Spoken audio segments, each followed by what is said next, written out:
Dios les bendiga, amados hermanos. Bienvenidos todos y gracias por la oportunidad que me conceden de compartir con ustedes esta mañana la palabra del Señor. Hoy vamos a dejar descansar un poco a Jonás. Tenemos ya varias semanas meditando en él. Y bueno, hoy por este día, con el énfasis especial que celebramos a los papás y que agradecemos también a Dios que nos ha hecho sus hijos, ¿sí? Así que vamos a continuar con nuestra serie la próxima semana, pero hoy continuamos con el pasaje paralelo que hemos estado estudiando en relación a la historia de Jonás, ¿sí? Recuerden, estamos viendo el libro de Jonás y paralelo en el Evangelio de Lucas, en el capítulo 15, la parábola que Jesús nos habla sobre el hijo pródigo, ¿sí? Esa parábola erróneamente la conocemos así, como el hijo pródigo. Pareciera que el personaje central de la historia es pues el hijo, que cuando los editores de la Biblia pusieron algunos títulos separando la escritura, títulos que por cierto no son inspirados por Dios, fueron puestos ahí por los editores, ¿sí? Así que a ellos les pareció a bien llamar esta historia el hijo pródigo, ¿sí? Cuando en realidad el pródigo es el padre, porque pródigo significa, hermanos, generoso, ¿sí? Y la única generosidad que encontramos aquí es la del padre. El hijo realmente es un muchacho contumaz y rebelde, como dice la escritura.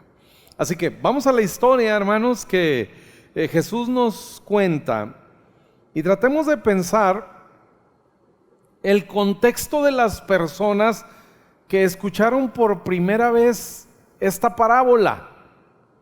Jesús habla de esta parábola a hombres hebreos, muchos de ellos fariseos, es decir, hombres que conocían la ley de Dios, que interpretaban de hecho y aplicaban la ley de Dios en sus vidas desde su perspectiva. Esas personas a quienes en primera instancia Jesús habla esta parábola. Y vean lo que dice. También dijo: un hombre tenía 2 hijos, y el menor de ellos dijo a su padre: Padre, dame la parte de los bienes que me corresponde.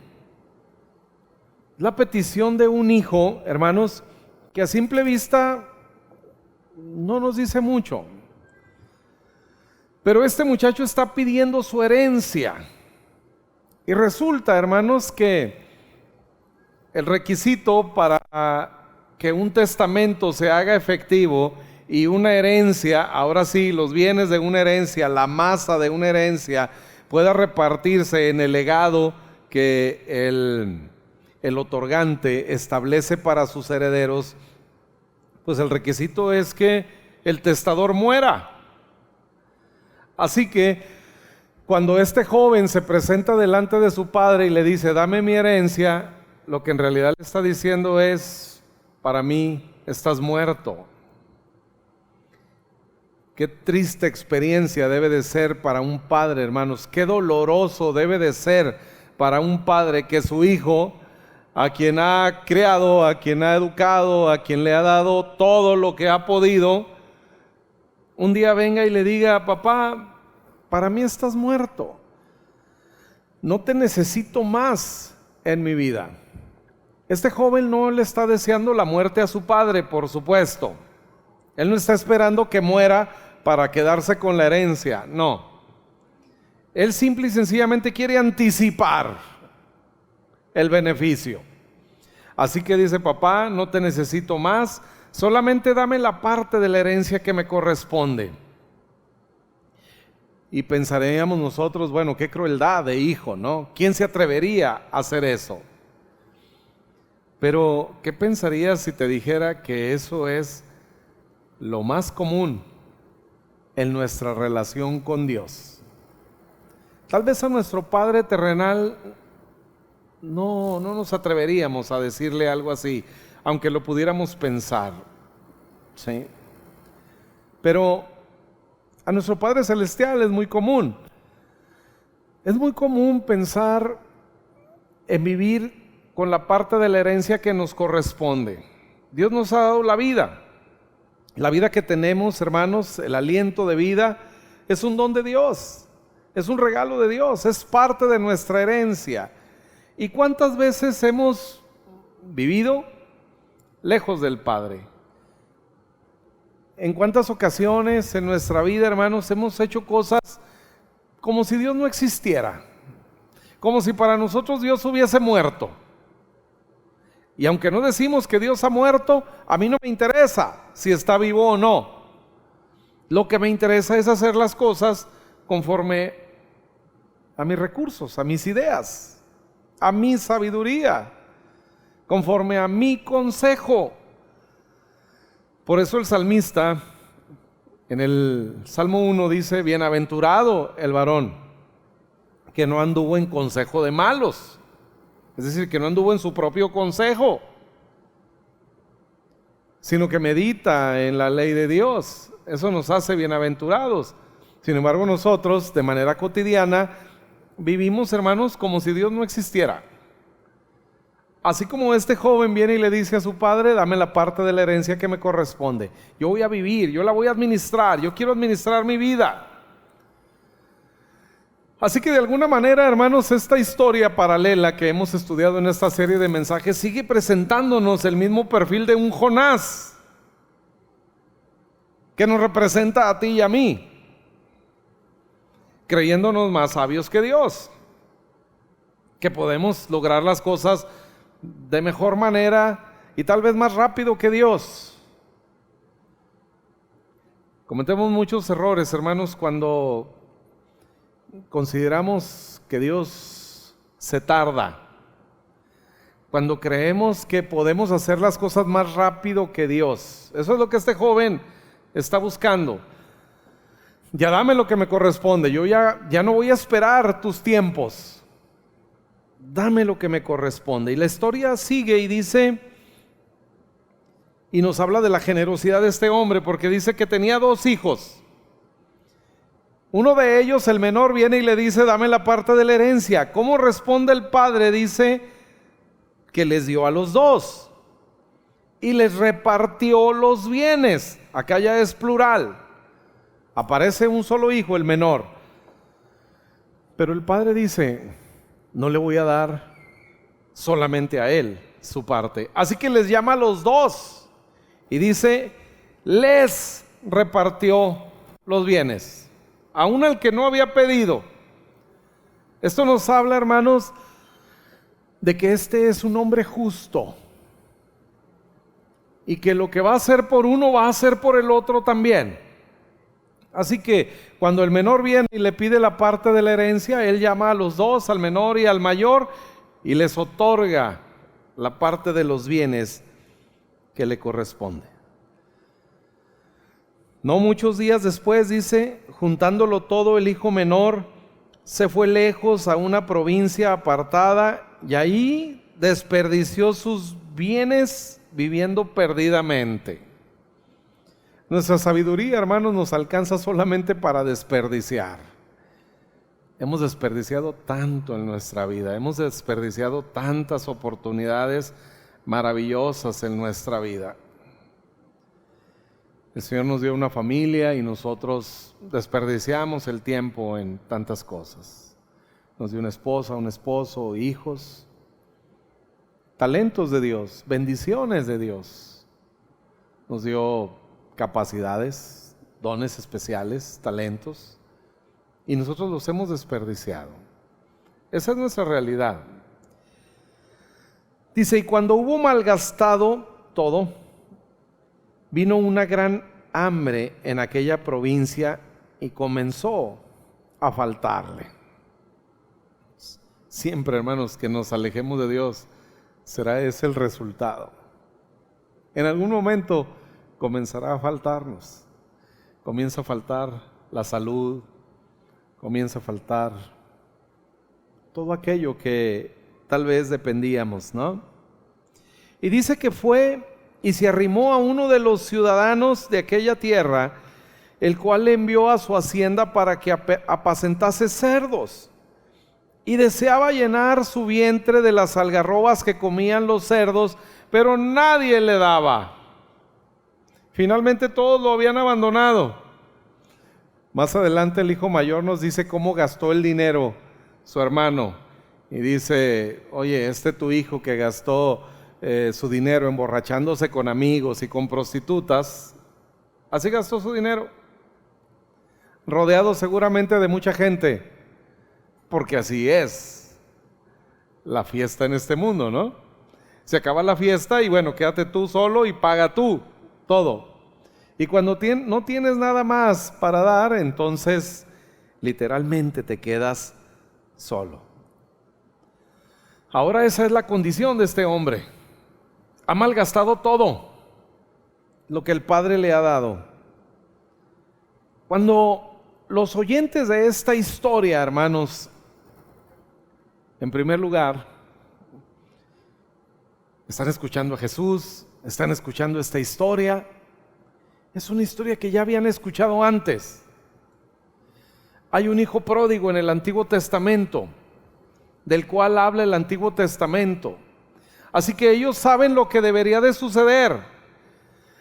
Jesús contó esta parábola en principio, hermanos, a hombres que conocían la ley de Dios, que habían leído antes Deuteronomio capítulo 21. Vean lo que debió de suceder con esta historia. Verso 18: si alguno tuviere hijo contumaz y rebelde, que no obedeciere a la voz de su padre ni a la voz de su madre, y habiéndole castigado, no les obedeciere, entonces lo tomarán su padre y su madre, y lo sacarán ante los ancianos de su ciudad, y a la puerta del lugar donde vive. Y dirán a los ancianos de la ciudad: nuestro hijo es contumaz y rebelde, no obedece a nuestra voz, es glotón y borracho. La historia del hijo pródigo, ¿no? Y los oyentes de la parábola, hermanos, saben lo que debe de suceder. A continuación lo leo. Entonces todos los hombres de su ciudad lo apedrearán y morirá. Así quitarás el mal de en medio de ti, y todo Israel oirá y temerá. Hasta este punto, hermanos, que Jesús ha contado esta historia, sus oyentes dicen, bueno, está muy fácil. Sácalo, llévalo con los sacerdotes y que muera apedreado. Así es, hermanos, como debió de terminar la historia. Y así es como debería de terminar nuestra historia en cuanto a nuestra relación con Dios. Dice que la paga del pecado es muerte. Así que la historia, hermanos, de un hijo pródigo en el Antiguo Testamento debería de terminar con un funeral, un desairado funeral, donde aquel muchacho rebelde, glotón y borracho debería de ser llevado fuera de su casa, hermanos, y los padres hablar a los sacerdotes y a los ancianos del pueblo para que vinieran y cumplieran, hermanos, con la ley de Dios. El muchacho de la historia que Jesús cuenta debería de recibir piedras sobre su cabeza hasta morir. Hasta ahí la historia. Lo que los oyentes esperan, celosos de la ley, es que Jesús diga eso. Sin embargo, hermanos, no en vano odiaban tanto a Jesús los fariseos, porque la historia que Jesús les cuenta cobra un giro inesperado para ellos. No es lo que debería de suceder. Sin embargo, Jesús continúa y dice que este joven, volviendo en sí, dice: ¿cuántos jornaleros en la casa de mi padre tienen abundancia de pan y yo aquí perezco de hambre. Esto haré, me levantaré, iré a mi padre y le diré: Padre, he pecado contra el cielo y contra ti. Ya no soy digno de ser llamado tu hijo. Hazme como uno de tus jornaleros. Y aquel joven, hermanos, movido no por el corazón, no por el arrepentimiento, sino por el estómago, porque dice que tenía hambre, que quería incluso comerse el alimento que le daba él mismo a los cerdos, dice, y nadie le daba nada. Así que, hermanos, este joven podemos ver que no está pensando: mi papá me extraña, qué grosero fui con mi papá, de verdad qué feo hijo soy, me arrepiento de haber ofendido a mi padre, voy a ir y le voy a pedir perdón. No, no es el corazón lo que mueve a este joven, no son los sentimientos buenos que ahora tiene hacia su padre. Ya antes había deseado la muerte, ¿no? O no tener ya más relación con él. Pero a pesar de que está viviendo esta condición ahora deplorable, donde ya no tiene ni para comer, él no sigue sintiendo algo bueno para con su papá. Él no está pensando en cómo lastimó el corazón de su padre. Él está pensando en su estómago. Tengo hambre. Los jornaleros en la casa de mi padre tienen abundancia de pan. Es decir, lo que quiere este hombre simple y sencillamente es comer. No le importa más la relación con su padre. Para él está terminada. Por eso él dice: ya no soy digno de ser llamado tu hijo. Ahora él está aceptando las consecuencias de sus actos y está decidido a pagar por ellas. Y dice: bueno, ya no puedo ser considerado tu hijo. Hazme como uno de tus jornaleros. Verso 20 dice: y levantándose vino a su padre, y cuando aún estaba lejos, lo vio su padre. Y esta historia, hermanos, nos sigue hablando de un héroe acá, que es el Padre, que nos revela el amor del Padre por nosotros mismos. Esta historia se trata, hermanos, de cuánto Dios te ama, de cuánto Dios me ama. Dice que el Padre lo vio de lejos. Y hermanos, créame, no fue algo fortuito. Si este padre vio a su hijo de lejos, es porque seguramente había dispuesto, tal vez de alguna silla, en algún lugar especial, en lo más alto de su propiedad, desde donde poder ver el camino, donde seguramente este padre todos los días, hermanos, se sentaba ahí o se paraba ahí a esperar a que su hijo llegara, a que en el horizonte apareciera aquella figura que tanto añoraba volver a ver. Y ahí seguramente por días este padre esperando que ese día llegara, hasta que finalmente llegó. Y entonces dice que el padre lo vio de lejos, fue movido a misericordia y corrió. Ahora, cuando leemos esta historia así simplemente, pues nos podemos imaginar muchas cosas, ¿no? Pero la palabra que se usa aquí en el original, en el griego, y que se traduce como correr, hermanos, es utilizando toda su fuerza. Es un hombre que utiliza toda su energía. No va corriendo un maratón despacio, sino va en una carrera de 100 metros, donde usas toda la explosión de tu fuerza para llegar lo más rápido posible a la meta.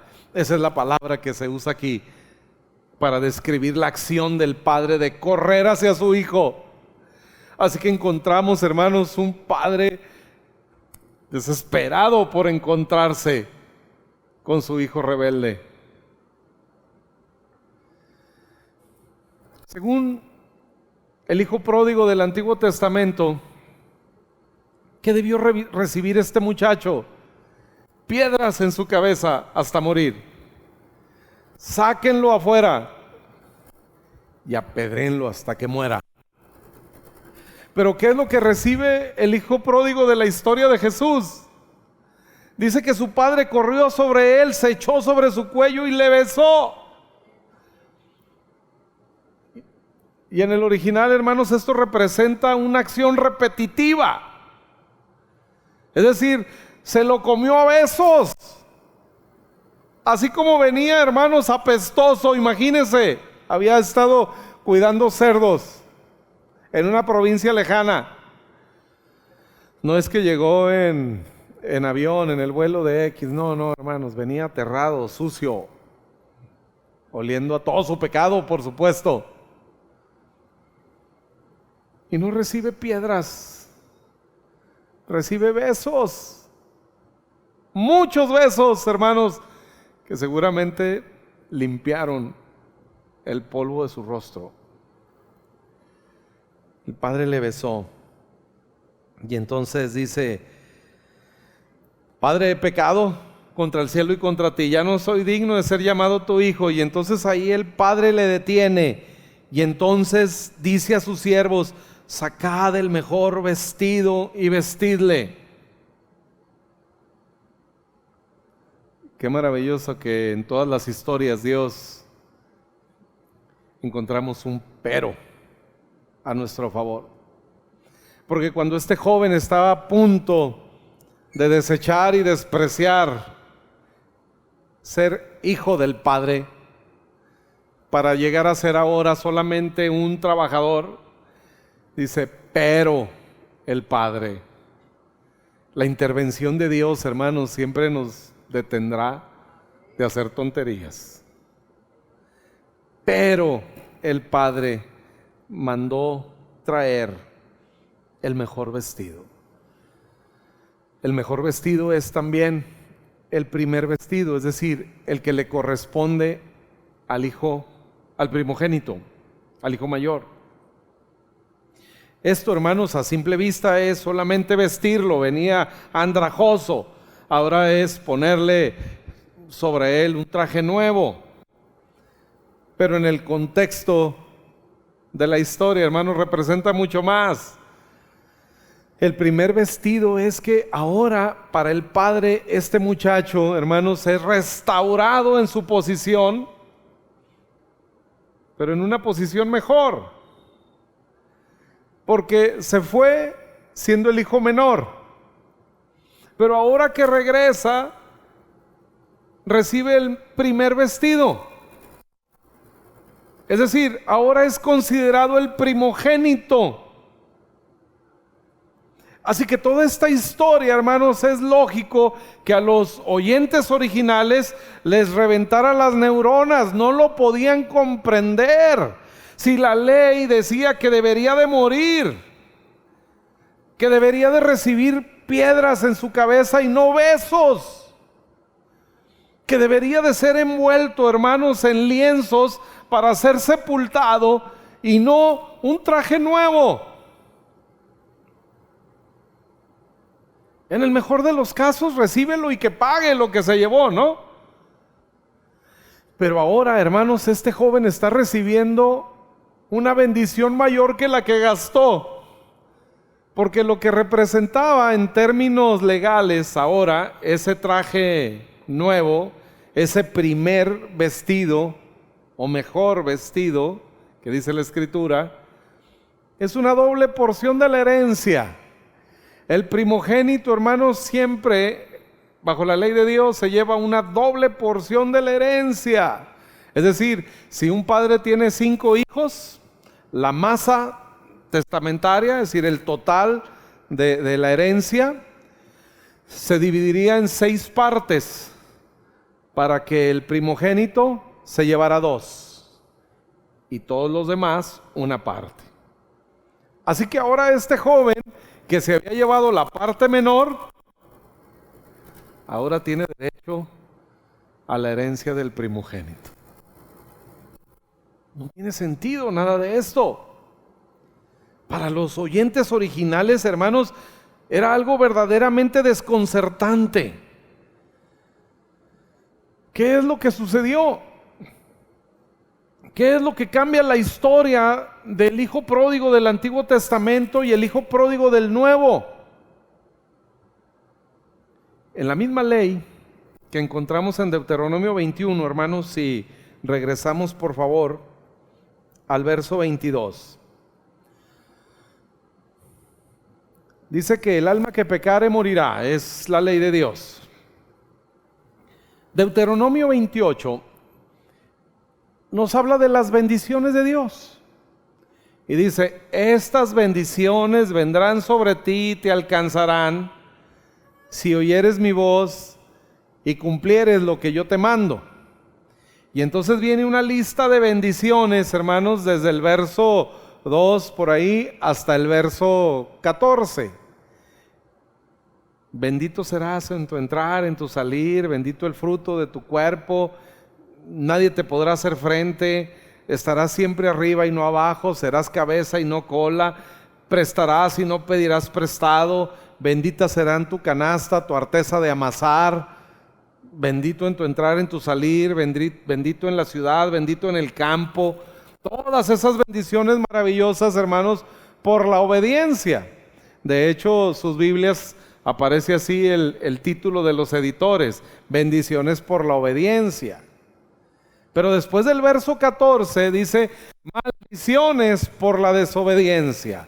Y dice, bueno, pero si no obedeces, si eres rebelde, entonces vendrán sobre ti todas estas maldiciones y te alcanzarán.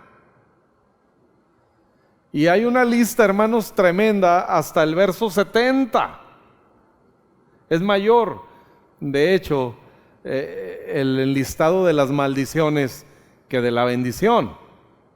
Ahora por el pecado, hermanos, la maldición está sobre el hombre. Ahora viene sobre él eso donde ya hay escasez, donde dice tus hijos serán llevados cautivos, donde dice tu mujer igual será arrancada de ti. Vendrán enfermedades sobre ti, dice, todas estas enfermedades vendrán sobre ti y te alcanzarán hasta que mueras. Y ahí aparece esa lista interminable y verdaderamente aterradora de maldición. Era lo que le correspondía a este joven por haber ofendido a su padre. Sin embargo, no es eso lo que recibe. ¿Por qué, hermanos? ¿Qué cambió? En el verso 22 de Deuteronomio 21, Dios está preparando el fundamento jurídico para la redención del hijo pródigo del Nuevo Testamento.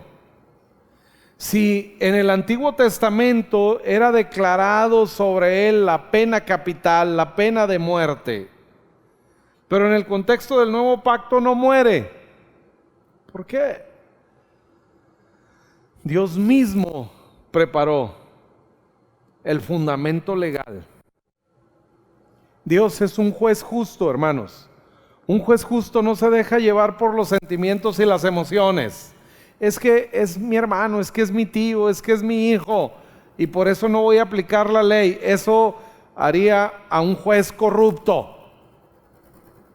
Y Dios no puede caer en esa consideración. Dios no puede ser considerado un juez corrupto. Dios no puede ser considerado un juez que se hace de la vista gorda, que hace pasar su ley por amor. Así que en este verso, hermanos, en el verso 22, Dios prepara liberarnos a nosotros de la maldición, y lo hace de esta manera: si alguno hubiere cometido algún crimen digno de muerte, como el del muchacho anterior, y lo hicieres morir, lo colgaréis en un madero. No dejaréis que su cuerpo pase la noche sobre el madero, sin falta lo enterrarás el mismo día, porque maldito por Dios es el colgado. Ahora leemos esto y todos decimos, bueno, ¿qué clase de Dios es este? ¿Qué clase de Dios ordena una ley así. Y esto, hermanos, nos haría pensar cosas terribles de Dios. ¿Cómo es que Dios está pensando en colgar a una persona de un árbol o en una cruz por su maldición? Esto, hermanos, nos hace pensar cosas raras de Dios. Cualquiera se preocuparía de leer esto si pensara que Dios está maquinando esto para mí. Pero lo que Dios está haciendo aquí, hermanos, es preparar nuestra redención. Dios no está pensando, hermanos, en que tú y yo seamos colgados en un madero. Dios está pensando en la manera, hermanos, no solo de perdonar nuestros pecados, sino de librarnos de la maldición, librarnos de la condenación.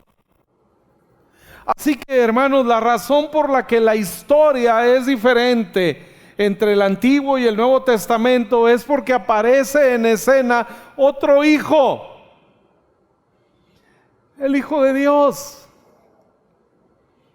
que decía nuestro hermano Gerardo hace unos minutos en la alabanza: porque de tal manera amó Dios al mundo que ha dado a su Hijo unigénito, para que todo aquel que en Él cree no se pierda, mas tenga vida eterna. ¿Y qué significa esto de haber dado a su Hijo? Significa, hermanos, que Dios está pensando en la cruz. Dios está pensando en un madero. Por eso lo estableció en su ley desde antes, no para que estuviéramos tú y yo en esa cruz, sino para que su Hijo estuviera ahí y de manera legal pagara el precio de nuestro pecado. Porque Dios no va a ser llamado juez injusto por nadie. Así que ahora, hermanos, Él ha establecido una ley que está dispuesto a cumplir. Jesucristo dijo: yo no he venido a abrogar la ley, no he venido a quitar la ley, he venido a cumplirla. Dios es un Dios justo y su ley debería de ser cumplida al 100%, perfectamente. Y tú y yo no podíamos. Así que la ley, hermanos, fue dada en esencia por esas dos razones: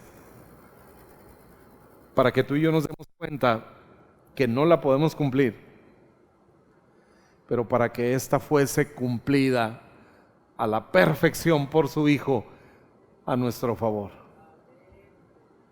El apóstol Pablo dice en Gálatas 3:13: Cristo nos redimió de la maldición de la ley, hecho por nosotros maldición, porque escrito está: maldito todo el que es colgado en un madero. Deuteronomio 21. Allá Dios lo preparó miles de años antes de que esto sucediera. En una ley, mediante una ley, Dios dijo: maldito todo aquel que es colgado en un madero. Está escrito por Dios. Así que ahora, hermanos, por la muerte de Jesús, colgado en aquella cruenta cruz, tú y yo recibimos no solo el perdón de pecados. El requisito para el perdón de pecados, hermanos, es el derramamiento de sangre. Jesús pudo morir apedreado por los judíos, y eso hubiese bastado para el perdón de nuestros pecados, pero nos hubiera dejado aquí enfrentando las consecuencias de la maldición. Vida eterna en el cielo con Él, pero tendríamos que enfrentar aquí, hermanos, un verdadero infierno. Sin embargo, Dios no lo permitió así, porque su plan era era salvarnos, pero era también redimirnos de la maldición de la ley. Y no solo eso, sino permitir que ahora, hermanos, en Cristo Jesús, la bendición de Abraham nos alcanzase a todos. Así que, hermanos, ahora es la cruz de Jesús lo que da sentido a la historia del hijo pródigo. Un hijo que merecía la muerte, que merecía ser apedreado y recibe besos. Un hijo, hermanos, que en el mejor de los casos debería de ser un trabajador y pagar todo lo que antes se comió, ¿no? Pero ahora recibe el doble de la herencia. De esto se trata la gracia, hermanos. Esta es la obra que Jesús hizo por ti y por mí. Es lo que cambia la historia. Es lo que permite, hermanos, que la historia del hijo pródigo del Nuevo Testamento tenga este final maravilloso, que no termine en un desairado funeral, sino en una gloriosa fiesta. Porque finalmente el Padre dice: traigan al becerro gordo, mátenlo y hagamos fiesta, porque mi hijo muerto era, mas ahora vive. Porque, hermanos queridos, podemos creer que vivimos sin Dios, porque nuestro corazón sigue latiendo, porque seguimos trabajando, porque seguimos haciendo nuestras actividades diarias, pero eso en realidad, hermanos, es muerte. Es cuando venimos a Dios, es cuando nos presentamos delante de Dios, es cuando lo reconocemos a Él como la fuente de toda bendición, que entonces podemos disfrutar la vida. Así que nosotros somos ahora los hijos pródigos del nuevo pacto, ya no los del antiguo pacto, que merecíamos la condena de muerte, que merecíamos la maldición. Ahora somos los hijos pródigos, hermanos, que nos hemos alejado de Dios, pero que Dios ha estado siempre ahí, esperando que nuestra figura aparezca en el horizonte para correr y echarse sobre ti, para besarte, para comerte a besos, para restaurar tu vida. Inclinen su rostro, cierren sus ojos, hermanos.